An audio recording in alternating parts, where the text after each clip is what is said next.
Hello and welcome to my YouTube channel. कैसे हैं सब लोग? बढ़िया हैं, मस्त हैं। तो एक बार फिर से हम हाजिर हो चुके हैं आपके सामने एसएससी जीडी 2026 के मैथमेटिक्स का प्रैक्टिस सेट 3। ठीक है, इससे पहले हमने दो प्रैक्टिस सेट सॉल्व करे हैं। मुझे उम्मीद है कि दोनों के दोनों प्रैक्टिस सेट आपने ज़रूर देखे होंगे। आपको क्या करना है, जैसे ही आप प्रैक्टिस सेट लगाते हैं तो सबसे पहले आपको, जैसे ही आपके स्क्रीन पर क्वेश्चन आए, आपको वीडियो को पॉज करना है। पॉज करने के बाद में आपको क्वेश्चन सॉल्व करना है और फिर उसके बाद में उसका सॉल्यूशन देखना है। ठीक है, तो आप इस तरीके से क्वेश्चन करेंगे तो आपके अंदर का कॉन्फिडेंस ऑटोमेटिक बढ़ जाएगा। ठीक है, तो मैं जो क्वेश्चन करा रहा हूँ वो सारे के सारे कौन से हैं? पीवाईक्यूज हैं। एसएससी जीडी हुआ, एमटीएस हुआ, सीएचएसएल हुआ, सीजीएल हुआ। जितने भी अच्छे अच्छे क्वेश्चन हैं वो सारे के सारे हम प्रैक्टिस करेंगे और हम सारे के सारे कंसेप्ट को कवर करेंगे। जितने भी मैथमेटिक्स के कंसेप्ट हैं, टाइप्स हैं, वो सारे के सारे कवर करेंगे, जिससे कि आपका मैथमेटिक्स पूरा का पूरा रिवाइज हो जाए। ठीक है, आपको मैं 30 से 35 जितने भी एसएससी जीडी 2026 का एग्जाम पोस्टपोन हुआ है, लेकिन एसएससी जीडी 2026 के एग्जाम शुरू होने से पहले मैं आपको जितने भी प्रैक्टिस सेट करवाऊं, मैं लगभग 30 प्रैक्टिस सेट में आपके मैथ के सारे कंसेप्ट आपके सामने रख दूंगा। ठीक है, उसमें हम 500 प्लस पीवाईक्यूज हम सोल्व करेंगे। ठीक है, तो आप सभी सारे के सारे प्रैक्टिस सेट सोल्व करें, अच्छे से देखें, और इन सब प्रैक्टिस सेट के पीडीएफ हैं वो हमारे टेलीग्राम चैनल पर मिल जाएगी, और टेलीग्राम चैनल का लिंक मैं अपने डिस्क्रिप्शन में डाल दूंगा, वीडियो के डिस्क्रिप्शन में मिल जाएगा। और अगर आपको किसी भी तरीके का कोई डाउट हो, किसी भी तरीके का कोई डाउट हो मैथमेटिक्स में, तो आप हमें हमारे व्हाट्सएप नंबर पर मैसेज कर सकते हैं, क्वेश्चन भेज सकते हैं, हम आपको वीडियो सॉल्यूशन प्रोवाइड करवा देंगे, या फिर पेपर सॉल्यूशन आपको बता देंगे। ठीक है, चलिए शुरुआत करते हैं आज के प्रैक्टिस सेट की। Practice set number 3। आप सभी इस प्रैक्टिस सेट को ध्यान से देखें, अंत तक देखें और कॉपी पेन लेकर बैठें, और जैसे ही आपके सामने क्वेश्चन आए आपको वीडियो को पॉज करना है और फिर सॉल्व करना है, उसके बाद में सॉल्यूशन देखना है। चलिए शुरुआत करते हैं। क्वेश्चन नंबर 1 आपकी स्क्रीन पर ये रहा। आर और एस एक काम को क्रमशः 15 दिन और 60 दिन में पूरा कर सकते हैं। वे बारी बारी से एक दिन छोड़कर एक दिन काम करते हैं और आर पहले दिन काम शुरू करता है। संपूर्ण काम कितने दिनों में पूरा हो जाएगा? कीजिए। देखिए, आर और एस दो बंदे हैं। आर और एस, आर एक काम 15 दिन में पूरा करता है और एस उसी काम को 60 दिन में पूरा करता है। तो जब आर और एस की जो टोटल काम कितना होगा, टोटल वर्क कैसे निकालेंगे? इन दोनों का एलसीएम लेंगे, 15 और 60 का एलसीएम लसअप लेंगे तो कितना आ जाएगा? 60 आएगा कि नहीं आएगा? तो जब 15 60 का एलसीएम 60 आ गया तो 15 की एफिशिएंसी यानी कि आर की एफिशिएंसी कार्य क्षमता कितनी होगी? 4 बार। 4 बार ही तो जाता है 1500 के 60। और इसकी एफिशिएंसी एस की कितनी होगी? 1। कार्य क्षमता एस की कितनी होगी? 1। तो आर और एस क्या करते हैं? वे बारी बारी से काम करते हैं, एक दिन छोड़कर एक दिन। आर से शुरुआत होती है, तो आर ने पहले दिन काम किया कितना? 1। फिर दूसरे दिन एस आया, सॉरी, आर ने कितना करे? 4 की एफिशिएंसी है ना आर की, तो ऐसे लिख देते हैं। आर ने कितना करे? 4। फिर दूसरे दिन किसकी बारी आती है? एस की, तो एस कितना करता है? 1। तो दोनों ने मिलकर 2 दिन में कितना काम हुआ? 5 काम हुआ कि नहीं हुआ? 2 दिन में कितना काम हुआ? 5। तो इसी तरीके से कितने दिन में संपूर्ण काम हो जाएगा? तो 2 दिन में 5 कार्य करते हैं ना, 2 दिन में 5 यूनिट कार्य करते हैं, तो 60 यूनिट कार्य करने में कितना समय लगेगा? तो जब इसको 12 से गुणा करेंगे तो 60 हो रहा है कि नहीं हो रहा? 12 से गुणा करने पर 60 हो रहा है, तो इस 2 को भी 12 से गुणा करेंगे, तो जब 2 को 12 से गुणा करेंगे तो कितना आ जाएगा? 24 दिन। यानी कि 24 दिन में 60 कार्य पूरा हो जाएगा। इस तरीके से निकाल सकते हैं कि नहीं निकाल सकते? या फिर ऐसे निकाल दो, 4 और 1 5, 5 5 5 करते जाओ, 12 बार करोगे 60 ऑटोमेटिक आ जाएगा। भाई साहब देखिए, मेरी बात को समझिए, क्या कह रहा हूँ वो समझिए आप। देखो, एक कार्य है जो मतलब 2 दिन में कितना? 5 कार्य होता है। 2 दिन में कितना हो रहा है? 5। ठीक है, तो जब 2 दिन में 5 यूनिट काम होता है तो इसको 60 बनाना है, तो अपने को 60 यूनिट करना है, तो 12 से गुणा करेंगे, 12 पंजे 60। तो 2 से भी 12 का गुणा होगा कि नहीं होगा? तो 12 दूनी 24, यानी कि 24 दिन में कितना काम हो जाएगा? 60 यूनिट काम होगा कि नहीं होगा? हो जाएगा ना? तो बिल्कुल सही उत्तर आपका क्या हो जाएगा? 24 दिन। सबको समझ में आ गया? चलते हैं अगला क्वेश्चन, क्वेश्चन नंबर 2। ज्यादा कोई टाइम वेस्ट किए एकदम अच्छे से हम क्वेश्चन को करते रहेंगे। एक संख्या को 75 से भाग देने पर भागफल 280 तथा शेषफल 0 प्राप्त होता है, तो उसी संख्या को 65 से भाग दिया जाए तो शेषफल कितना आता है? आप सभी को एक फॉर्मूला पता होगा क्या, कि भाज्य बराबर भाजक। सही क्यों नहीं लिखा जा रहा?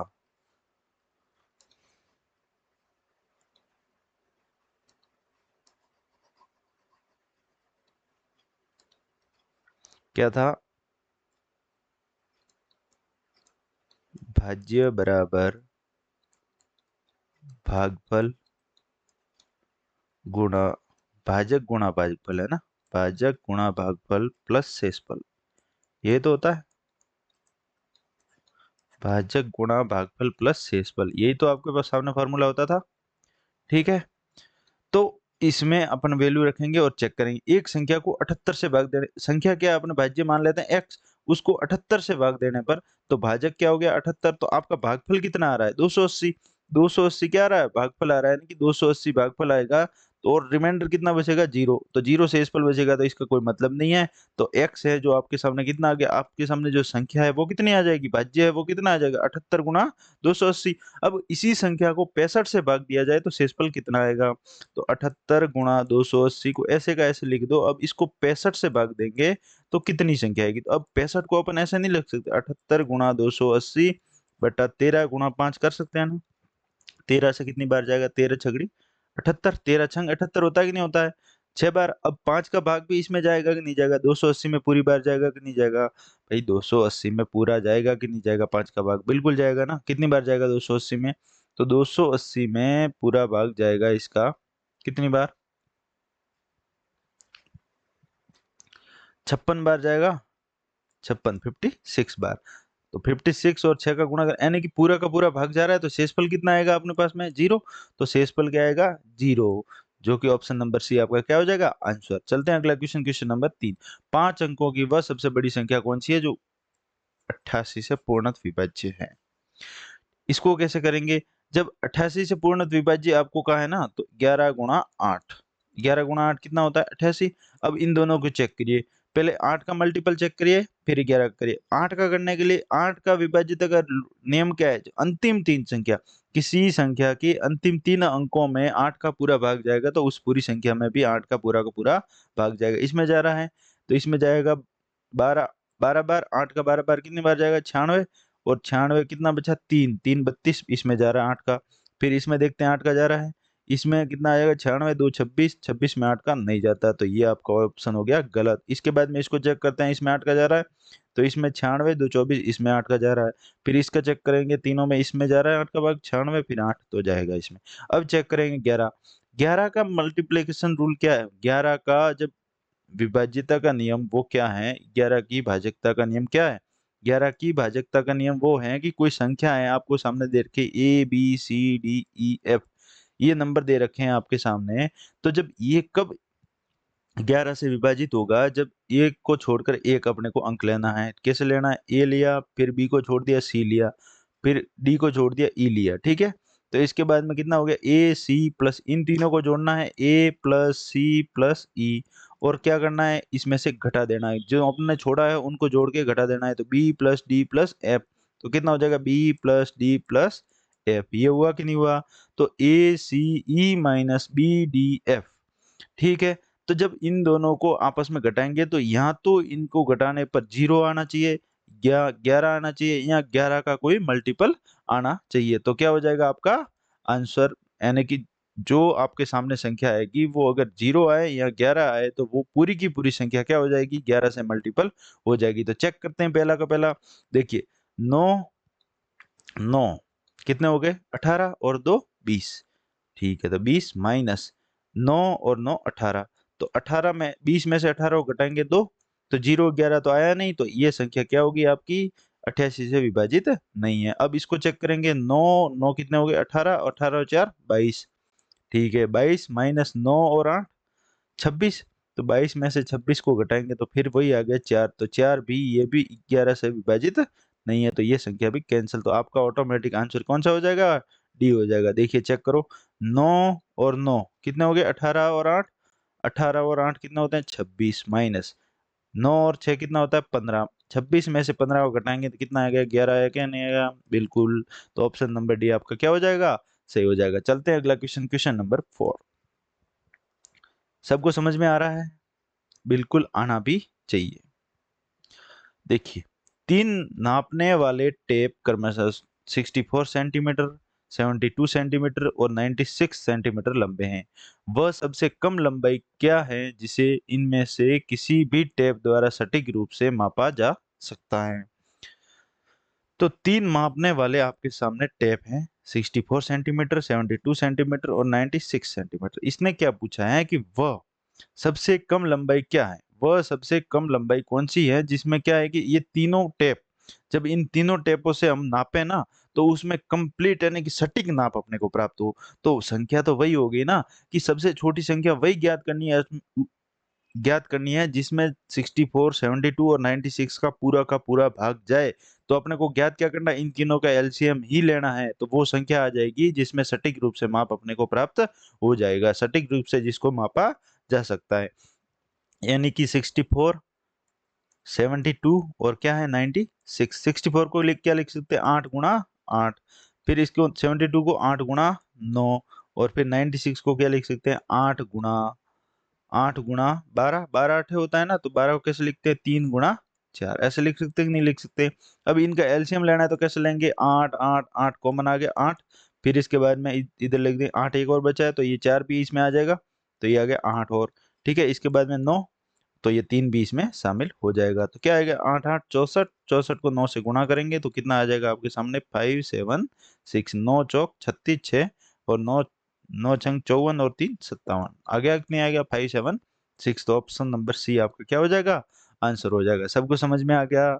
जब कम से कम ऐसा कुछ पूछे जिसमें पूरा भाग जाए या जिसको सटीक रूप से नापा जा सकता है जिस संख्या से, तो जो संख्या दे रखी है आपके सामने, वो संख्या, उस संख्या क्या करना है? एलसीएम लेना है। ठीक है, लसब लेना है, जिससे आपका आंसर आ जाएगा। चलते हैं अगला क्वेश्चन, क्वेश्चन नंबर 5।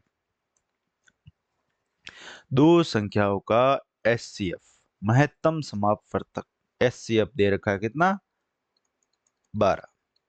निम्नलिखित में से कौन सा उनका लघुत्तम समापवर्ती कभी नहीं हो सकता? एक चीज आप ध्यान रखना, एचसीएफ है ना, हाईएस्ट कॉमन फैक्टर होता है। जो संख्या आपको दे रखी होती है ना, तो वो तीनों में ऐसी संख्या होती है कि वो सबसे बड़ी संख्या वो होती है जिसमें तीनों का भाग जाए, तीनों में जिसका भाग जाए। ठीक है ना? तो 12 एक ऐसी संख्या है कि जो आपको सामने चार ऑप्शन दे रखे हैं ना, तो उसमें 12 का तो भाग जाना ही जाना है। अगर 12 का भाग जिसमें जाता है ना, तो वो उसका एलसीएम होगा ही होगा। ठीक है ना? तो अब देखिए, जो समापवर्तक कभी नहीं हो, लघुत्तम समापवर्तक कभी-कभी नहीं हो सकता। जब जिसका एचसीएफ 12 है, तो निम्नलिखित में से उनका लघुत्तम समापवर्तक कौन-सा नहीं हो सकता? जो 12 से कटेगा ही नहीं। तो अगर 12 से नहीं कटेगा, तो वो उसका एलसीएम नहीं हो सकता कभी भी। ठीक है ना? तो ये ध्यान रखना, एलसीएम हमेशा एचसीएफ, जो भी आपके सामने एलसीएम आते हैं ना, वो एचसीएफ उसी में से ही निकलता है। एचसीएफ क्या होता है? हाईएस्ट कॉमन फैक्टर होता है। आपके सामने जो संख्या दे रखी है 20, 22 और मान लो 26, ये दे रखी है। ठीक है ना? तो 20, 22, 26 है, तो इसमें एचसीएफ अपन निकालेंगे तो एचसीएफ क्या आएगा आपका? हाईएस्ट कॉमन कौन सी संख्या है? तो आप देखो कि 2 ही है। ठीक है ना? 2 से काटेंगे कितनी बार? 10 और 11 और कितना? 13। अब इसके बाद में इसमें 1 के अलावा किसी का भाग जाता है? नहीं जाता। तो 2 आपका क्या आ जाएगा? एचसीएफ आ जाएगा, हाईएस्ट कॉमन फैक्टर आ जाएगा। तो एचसीएफ का मतलब ही यही है कि जो हाईएस्ट कॉमन फैक्टर होता है वही एचसीएफ होता है, यानी कि जो सबसे बड़ी संख्या होती है जिसका, जो संख्या दे रखी है उसमें उसका भाग जाना चाहिए। ठीक है? तो अगर उसमें भाग जाएगा तभी तो वो एलसीएम होगी। तो 24 में 12 का भाग जाता है तो ये हो रहा है एलसीएम। तो ये अपने को नहीं वो ज्ञात करना है। 74 में नहीं जाता, 48 में जाता है तो ये नहीं, और 60 में जाता है तो ये नहीं, यानी कि 74 है जो कभी भी, जिस, ऐसी संख्या है जिसका महत्तम समापवर्तक 12 है और उसका एलसीएम कभी भी नहीं हो सकता। ठीक है ना? तो कौन सी होगी? 74। चलते हैं अगला क्वेश्चन, क्वेश्चन नंबर 6। यदि एक आयत की प्रत्येक भुजा 22% बढ़ा दिया जाए तो इसका क्षेत्रफल कितना बढ़ जाएगा? एसएससी सीएचएचएल 2019 का क्वेश्चन है, करिए। बहुत ही प्यारा, बहुत ही अच्छा क्वेश्चन है। एक आयत की प्रत्येक भुजा को 22% बढ़ा दिया जाए, है ना? आयत क्या होता है? लंबाई गुणा चौड़ाई होती है कि नहीं होती है? लंबाई गुणा चौड़ाई, ठीक है, लेंथ इंटू ब्रेथ। तो यदि आयत की प्रत्येक भुजा को 22% बढ़ा दिया जाए, यहाँ तो आप ऐसे करो 100 करो फिर 22 बढ़ाओ तो 122, फिर 100 करो फिर 22 बढ़ाओ तो कितना हो जाएगा 122। तो ओवरऑल कितना बढ़ेगा, तो जो आपके सामने बढ़कर आएगा वो कितना आएगा, तो वो आपको निकालना है, या तो ऐसे निकाल दो, या फिर एक और तरीका है कि आप इसका सक्सेसिव परसेंटेज क्यों निकाल नहीं देते, यानी कि क्रमिक प्रतिशत परिवर्तन निकाल सकते हैं आप। अगर किसी आयत की भुजा को 22% बढ़ाते हैं तो उसका क्षेत्रफल आयत की प्रत्येक भुजा यानी कि लंबाई भी 22% बढ़ेगी और चौड़ाई भी 22% बढ़ेगी। प्रत्येक भुजा का बोला है ना, तो लंबाई और चौड़ाई दोनों 22% बढ़ेगी, तो उसका क्षेत्रफल कितना बढ़ेगा, इन दोनों का सक्सेसिव तो हुआ, क्रमिक परसेंटेज परिवर्तन ही तो हुआ। तो जब दोनों का क्रमिक परसेंटेज परिवर्तन अपन ज्ञात करते हैं तो a प्लस बी प्लस ए गुणा बी बटा 100, यही तो होता है फॉर्मूला। अब जो आपकी लंबाई है वो भी 22% बढ़ रही है, उसकी चौड़ाई भी 22% बढ़ रही है, तो उन दोनों का गुणा कर देंगे, 22 गुणा 22 बटा 100 और प्रतिशत में आपका आंसर आ जाएगा। ठीक है, तो 22 22 कितना होता है 44, फिर प्लस 22 गुणा 22 कितना होता है 484 होता है कि नहीं होता है, बटा 100। ठीक है, अब 100 से इसको काटेंगे कितने बार 4.84, तो कितना आ जाएगा 48.84 प्रतिशत आपका आंसर आएगा कि नहीं आएगा, बिल्कुल आएगा, जो कि ऑप्शन नंबर डी होगा। ठीक है, सबको समझ में आएगा। चलेंगे अगला क्वेश्चन, क्वेश्चन नंबर 7। एक समबाहु त्रिभुज की प्रत्येक भुजा की लंबाई 22 सेंटीमीटर है, इस त्रिभुज का क्षेत्रफल ज्ञात कीजिए। देखिए करते हैं, एक समबाहु त्रिभुज दे रखा है, उसकी प्रत्येक भुजा कितनी है 22 सेंटीमीटर है। तो जब प्रत्येक भुजा है उस समबाहु त्रिभुज की कितनी है 22 सेंटीमीटर, और समबाहु त्रिभुज ऐसा त्रिभुज होता है जिसकी तीनों भुजाएं क्या होती है, बराबर होती है। ठीक है, तो तीनों भुजा बराबर हैं, तो इस त्रिभुज का क्षेत्रफल ज्ञात करना है। तो जब इस त्रिभुज का एरिया है, क्षेत्रफल ज्ञात करने का सूत्र क्या होता है आपके सामने, √3/4 a², √3/4 a², तो √3/4 a² करेंगे 22 गुणा 22 हो जाएगा कि नहीं हो जाएगा। काटेंगे कितनी बार कटेगा, दो दो से कट जाएगा 11 बार, इसको भी काटेंगे 11 11 11 कितना होता है 121√3। ठीक है, तो ये 121√3, सबके पीछे √3 है ना, √2 हो जाएगा इधर और ये हो जाएगा √2। ठीक है, तो ये √3 वाला आपका ऑप्शन हो जाएगा 121√3, सही हो जाएगा बिल्कुल। सबको समझ में आ गया, बिल्कुल एरिया निकालना है, बहुत इजी सा क्वेश्चन है, एसएससी सीएचएल 2023 का प्रश्न है। ठीक है, ये क्वेश्चन आप खुद करिए, फिर मेरे को जो कमेंट में इसका आंसर बताइए, वर्त की सबसे बड़ी जीवा क्या होती है। ठीक है, चलते हैं अगला क्वेश्चन, क्वेश्चन नंबर 9। दो संख्या आपके सामने है 6 और 7 के अनुपात में, यदि इन संख्याओं के बीच का अंतर 16 है तो वे संख्या ज्ञात कीजिए। संख्या कौन कौन सी होगी। आपके सामने दो संख्या दे रखी है, मान लो a और b है, 6 और 7 के अनुपात है।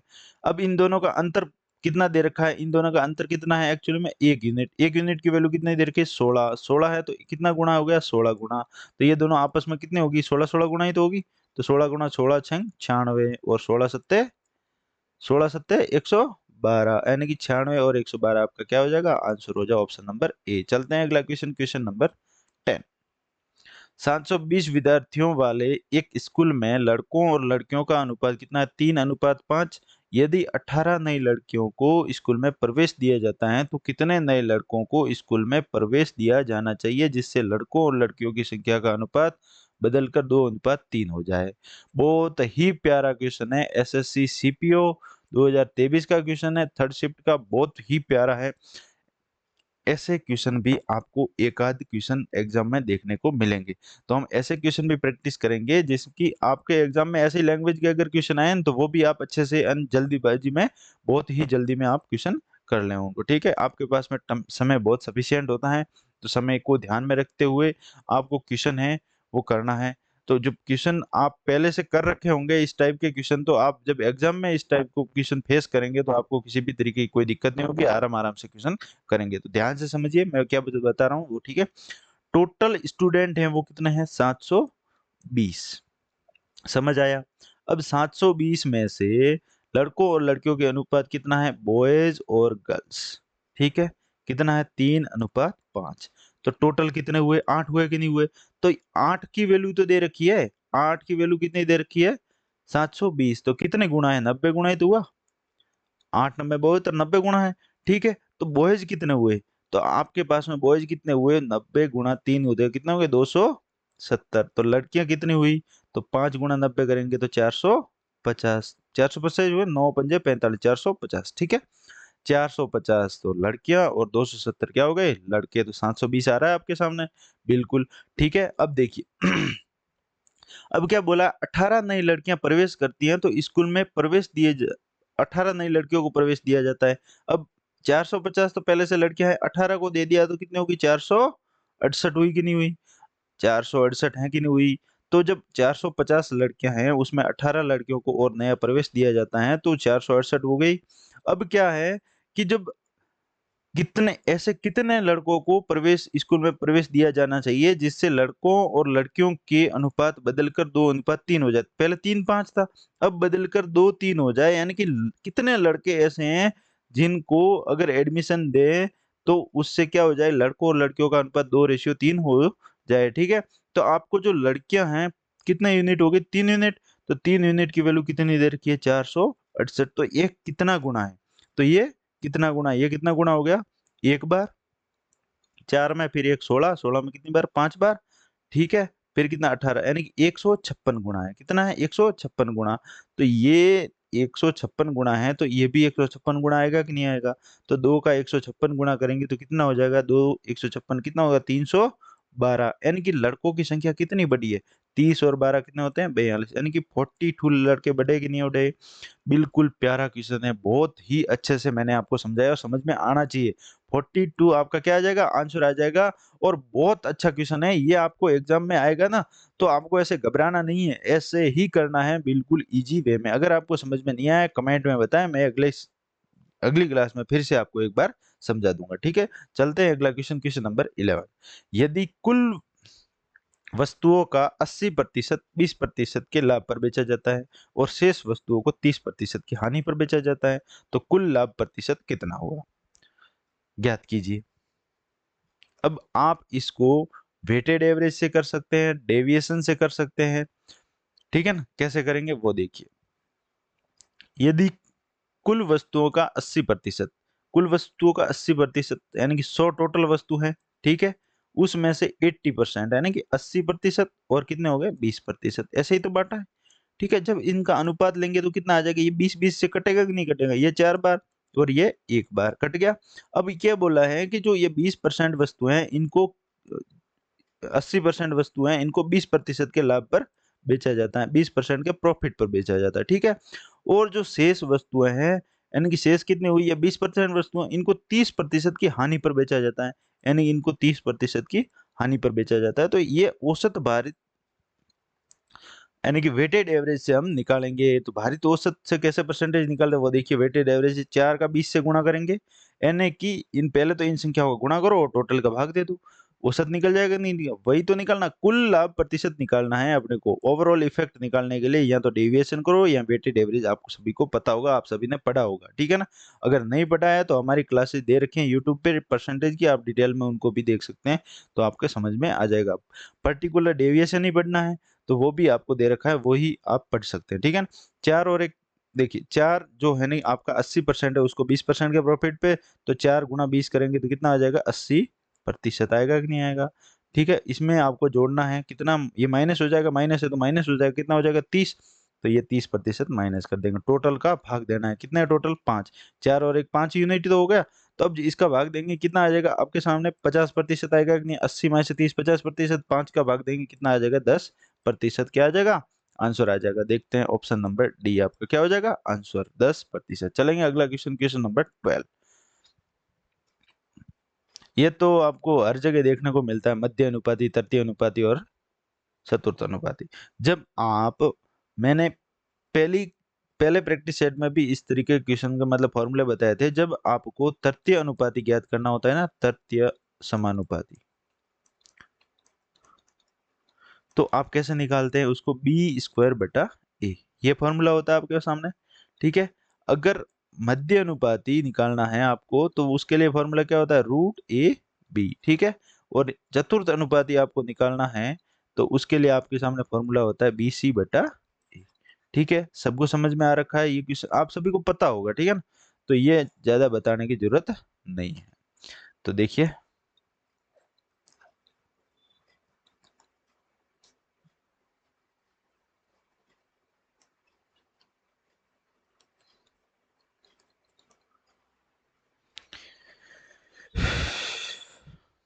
देखिए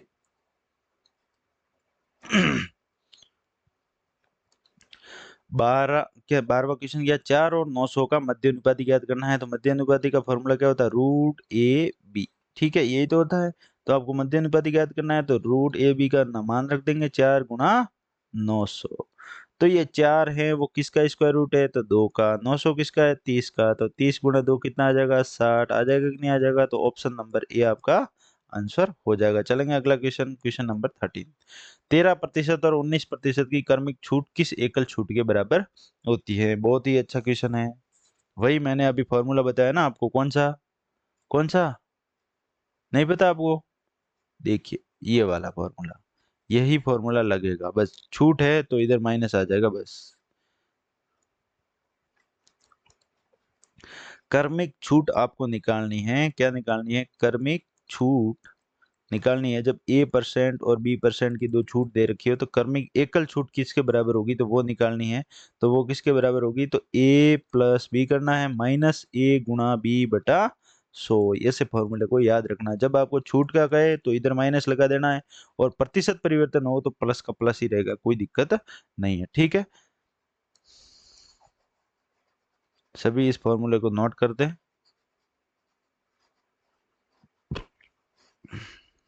देखो 13% और 19% की क्रमिक छूट एकल छूट किसके बराबर होगी। अभी मैंने बताया क्या था, A प्लस बी माइनस ए गुणा बी बटा 100%। ठीक है, A प्लस बी कितना होता है, 13 प्लस 19 माइनस 13 गुणा 19 बटा 100%। में आपका मान आ जाएगा। 13 प्लस 19 कितना होता है, 32 माइनस 13 और 19 का गुणा करेंगे तो 13 नब्बे 117 होता है कि नहीं होता। फिर हासिल 11 आएगा। ठीक है, तो 13 और 11 कितने होते हैं, 13 और 11 हो जाएंगे आपके सामने 24। 24 हो जाएंगे। अब 100 से काटेंगे तो ए पॉइंट आ जाएगा इधर। ठीक है, और पीछे क्या है, प्रतिशत, तो प्रतिशत आ जाएगा। तो जब 32 में से 2.47 ज्ञात करें निकालेंगे तो कितना आ जाएगा। जब 32 में से निकालेंगे तो 32 में 2 गए तो 2, फिर कितना बचेगा 29.47। जब घटाएंगे तो कितना आ जाएगा, 53 आ जाएगा कि नहीं आ जाएगा। परसेंटेज में आपकी वैल्यू आ जाएगी। ठीक है, चलेंगे अगला क्वेश्चन। क्वेश्चन इसका आंसर हो जाएगा आपका सी। चलेंगे अगला क्वेश्चन, क्वेश्चन नंबर 14। साधारण ब्याज का क्वेश्चन है, बहुत ही प्यारा क्वेश्चन है, करिए।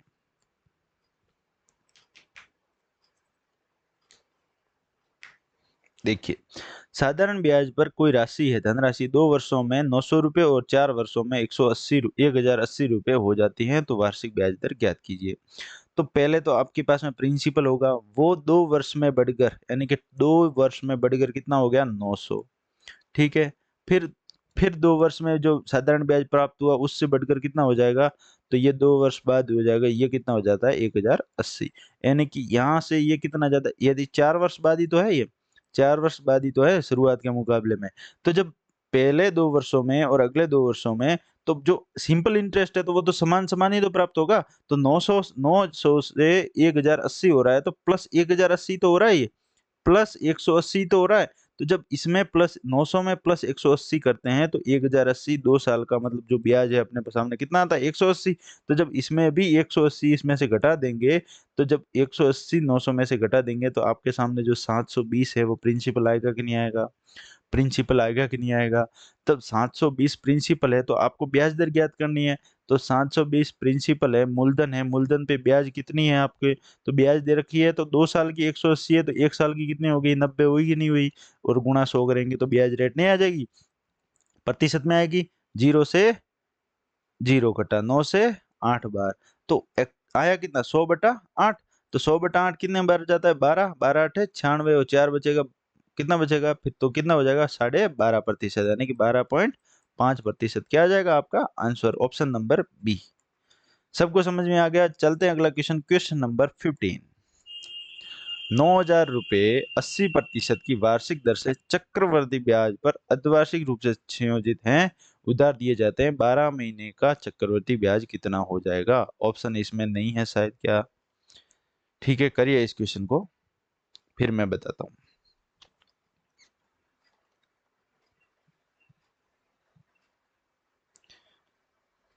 देखिए क्या दे रखा है, 9,000 रुपये 80% की, 9,000 रुपये 80% की वार्षिक दर से चक्रवृद्धि ब्याज है, अर्धवार्षिक रूप से संयोजित पर उधार दिए जाते हैं, 12 महीने का चक्रवृद्धि ब्याज ज्ञात करना है। तो एक साल में आपकी ब्याज दर कितनी है, 80% है, तो 6 महीने में यानी कि चक्रवृद्धि अर्धवार्षिक रूप से है, तो अर्धवार्षिक रूप से कितनी हो जाएगी, 40%, उसकी आधी। तो हमको 40% पे ब्याज कैलकुलेट करना है। 40% की फ्रैक्शन वैल्यू कितनी होती है, 2/5, यही तो होती है। आपको इसी पे ही आपको करना है। तो जब आपके सामने जो ब्याज दर, जो आपके मूलधन है वो दे रखा है 9,000, जब 9,000 की राशि दो 12 महीने में चक्रवृद्धि ब्याज कितना आएगा यही तो देखना है ना। 80% वार्षिक दर है, तो अर्धवार्षिक कितनी होगी, 40%। तो 40% दो बार बढ़ाना है, जब जाके तो एक साल का हो जाएगा। तो जब जब 5 हैं, इसमें इसको अगर आप 40% बढ़ाओगे तो कितना हो जाएगा, 7 हो जाएगा कि नहीं हो जाएगा? तो आप 7/5 लिखेंगे 1 साल का, फिर 2 साल का है तो 2 बार गुणा कर देंगे, 7/5, 7/5, 25 से कटेगा कितनी बार, 36 बार 900, तो 360, 9,000 बार, ठीक है। फिर 7 गुणा 7 49 होता है, इसको इसमें गुणा कर देंगे। कैसे करेंगे, पहले 7 का करते हैं, तो 360 गुणा 7 गुणा 7 है, पहले इसका 7 का करते हैं तो कितना आ जाएगा, 0, 7 संग 42, 2 हासिल 4, 7 या 21 4 2520। फिर 7 बचा, 7 से गुणा करेंगे, 0, 7 दूनी 14, 4 हासिल 1, 7 पंजे 35 और 1 36 हासिल 3, और 7 दूनी 14 और 3 17, 17,640। आपका मूलधन कितना था, 9,000। अब जब राशि है, जो मिश्र धन आपका बढ़ के कितना हो गया, जो 9,000 की राशि बढ़ के होगी एक साल में 6 महीने के ब्याज से, तो 17,640। तो बड़ी कितनी है, 8,640 बड़ी कि नहीं बड़ी, 8,640 रुपये आपका क्या आ जाएगा, ब्याज आ जाएगा। तो 8,640 कौन सा ऑप्शन है, ऑप्शन नंबर ए। ठीक है, क्या आ जाएगा, ये ब्याज आ जाएगा। ये एसएससी जीडी 2024 के शिफ्ट 11 क्वेश्चन है। चलेंगे अगला क्वेश्चन, क्वेश्चन नंबर 16। के 1 तथा एम क्रमश 15, 20 और 27 के अनुपात में है ना, ये अनुपात का चिन्ह लगा दो इधर, ये अनुपात में है, ठीक है। 15:20:27, ठीक है, के अनुपात में राशि निवेश करते हैं। यदि वर्ष के अंत में वह कुल 10,230 का लाभ प्राप्त करते हैं तो किसके, के तथा ए के पता नहीं, एम तथा एक के हिस्सों के अंतर क्या है, तो इधर अपन देख लेते, के से कर लेते हैं ना। के तथा एक के हिस्सों का, ए के हिस्सों के मध्य का अंतर अपने को ज्ञात करना है, ठीक है।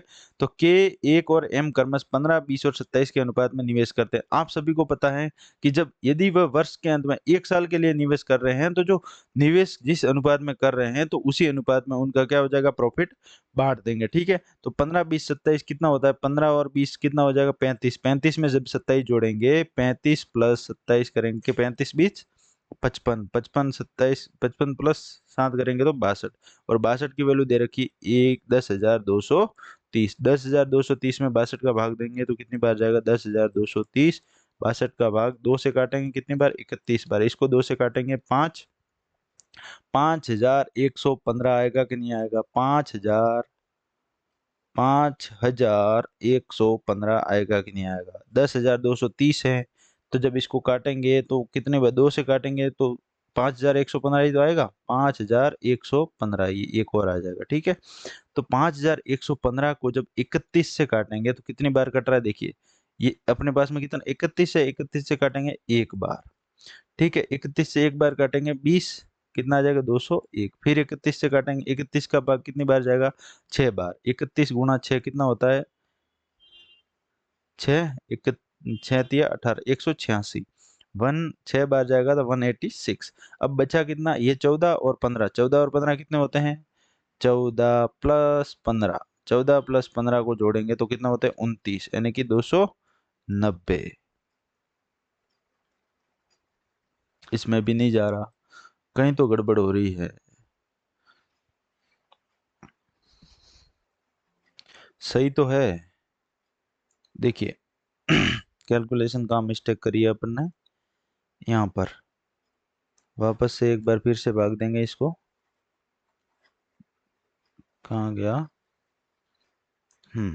कितना था? 10,230 में जब 62 का भाग देंगे, कितनी बार 2 से काटेंगे, कितनी बार? 5,115। तो कितना आ जाएगा? 31 बटे में आया। जब 31 का भाग 51 में देंगे एक बार, कितना बचेगा? 20। 201, 201 में जब कितनी बार जाएगा? 186।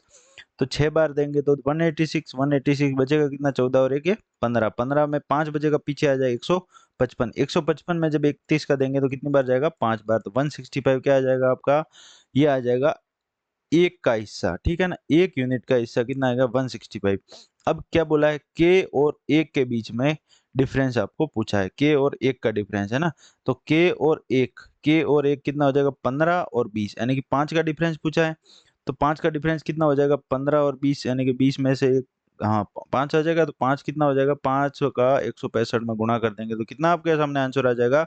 55 बच्चे 25, 5 छक 30 और 2 कितना हो जाएगा? 32, हासिल 3 और 5 और 3 8, यानी कि 825 क्या आ जाएगा? आपका आंसर आ जाएगा जो ऑप्शन नंबर डी है। सबको समझ में आ गया? बिल्कुल आसान क्वेश्चन है और सबने कर भी लिया होगा मेरे से पहले। ठीक है, चलते हैं अगले क्वेश्चन 17 नंबर का। यदि किसी संख्या में 60 घटा दिया जाए तो वो संख्या स्वयं की 85% हो जाती है, तो वह संख्या क्या है? एक संख्या है, मान लो 100% है, ठीक है, 100% है अपने आप में। अब इसमें से क्या किया है? 60 घटा दिया, 60 को माइनस कर दिया तो बचा कितना? 85% वो स्वयं की बचती हैं। एक संख्या अपने आप में 100% है, उसमें से जब 60 को माइनस कर दें तो क्या वो बचेगी कितनी? 85%। तो जब ये 60 है वो कितने प्रतिशत की वैल्यू है? 15% की। तो 15% का मान आपके सामने 60 दे रखा है, तो आप संख्या नहीं कर सकते। संख्या कितनी है? 100% ही तो है। तो 100% कैसे निकालेंगे? 60 में 15 का भाग दो और 100 से गुणा करो। कितनी बार? 4 बार। 4 का 100 से गुणा करेंगे तो कितना आ जाएगा? 400, यानी कि जो संख्या है वो कितनी हो जाएगी? ऑप्शन नंबर डी 400 आपके सामने आ जाएगी। चलेंगे अगला क्वेश्चन, क्वेश्चन नंबर 18। एक्स और वाई कितना 11 और 5 के अनुपात में है। तो एक 11 और 5 इसमें वैल्यू रख देंगे तो 11 माइनस 5 कितना हो जाएगा? 11 माइनस 5 कितना हो जाएगा? 6 आएगा कि नहीं आएगा? बिल्कुल। और 11 प्लस 5 कितना आ जाएगा? 11 प्लस 5 कितना आ जाएगा? 16। 6 अनुपात 16, इसको काटेंगे 3 अनुपात 8। तो ऑप्शन कौन सा हो जाएगा? ऑप्शन नंबर ए आपका आंसर हो जाएगा। चलेंगे अगला क्वेश्चन, क्वेश्चन नंबर 19, सॉरी 19 कहाँ गया?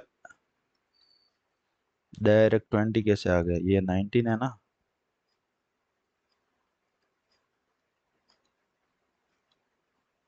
अच्छा, दो हैं, दोनों को 20 20 दे रखा है। ये 90 नंबर का क्वेश्चन है।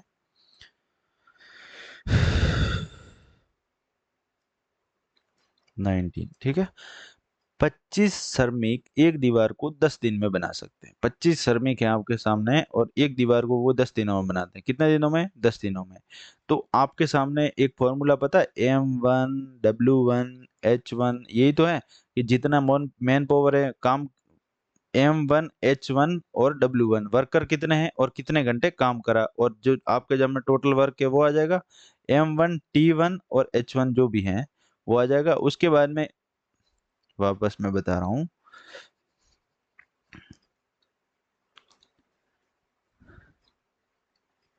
M1H1 और D1 होता है, और जितना काम कितना हुआ वो, ठीक है। उसके बाद में M2 और H2, और कितना काम करते हैं उसका क्या करते हैं? भाग दे देते हैं, ठीक है। अब क्या M1H1 कितना दे रखा? मैन पावर कितना? 25 श्रमिक एक काम को 10 दिन में पूरा करते हैं। 25 श्रमिक एक काम को 10 दिन में करते हैं, काम कितना? एक ही है। तो वही वही सेम काम 20 श्रमिक उसी दीवार को कितने दिन में करेंगे? 20 श्रमिक हैं वो कितने दिन में करेंगे? टाइम निकालना अपने को। तो डी टाइम हो जाएगा, इधर आ जाएगा अपना, और नीचे में वही सेम है, एक ही है। तो एक से एक कट के वो तो कोई दिक्कत नहीं है, एक होने से कोई फर्क नहीं पड़ता। अब 10 से ये 20 कितनी बार? 2 बार कट जाएगा, तो डी अपन डेज कितने आ जाएंगे? वही दिन आ जाएंगे। कितने? डी बराबर आ जाएगा 25/2। आपके सामने आंसर आ जाएगा, यानी कि जो 20 श्रमिक है वो उस काम को 25/2 यानी कि 12.5 दिन में आपका काम कर लेंगे, जो कि ऑप्शन नंबर बी आ जाएगा।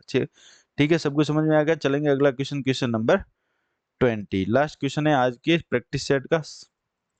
करिए, बहुत ही अच्छा क्वेश्चन है। 21, 25, 21, 35 और 28 सेंटीमीटर वाला क्या है? त्रिभुज है। तो इसकी अंत त्रिज्या आपको ज्ञात करनी है, रेडियस ज्ञात करनी है। कैसे करेंगे? करिए।